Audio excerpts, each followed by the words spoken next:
See political figures and economic figures call for a new world order and push the UN to kind of make that happen. My question is, how can we trust the UN when they're enwrapped in so many scandals? Whether it's the child sex abuse that happened in Cambodia, Mozambique, Bosnia, Kosovo, whether it's the food for oil program that your son made money off, whether it's the fact that 300,000 indigenous women in Peru were forcefully sterilized under a UN program, and when the UN knew it was abusive and women were forced to be sterilized in Peru, you continued the program. Why did you continue the program, and how can we trust the UN to bring upon a new world order? First of all, I didn't know the Peru issue you're talking about.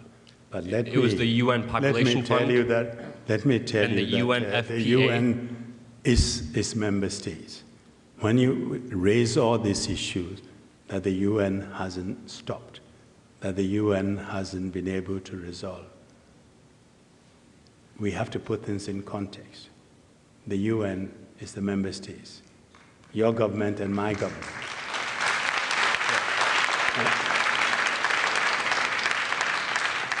And the UN can do a lot when the member states work with it and give it the means to do it. We have to be careful how we talk about the UN. You talk about the UN as if it's some satellite out there, completely divorced from the member states. You have two United Nations. The United Nations that is made up of member states who control the Security Council, who control the General Assembly, issue the mandates, and the Secretariat that tries to implement it. Often they don't have the resources to get the work done. We have had crisis, humanitarian, very serious humanitarian crisis. The Secretary General puts out an appeal, and he's lucky if he gets 13% of the resources he needs to do that. How do you then, where does the blame lie? By referring to the UN as some sort of a satellite, you're giving the member states an alibi. It's not us. Is that organization there?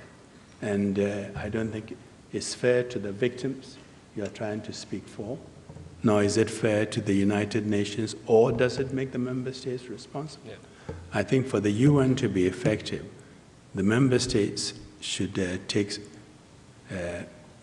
issue good resolutions, good mandates, because bad mandates get people killed, and work with the Secretariat to make it happen. That is the way to strengthen the UN. But didn't your son profit from the food for oil program? So did he profit from it or no? Thank you very much.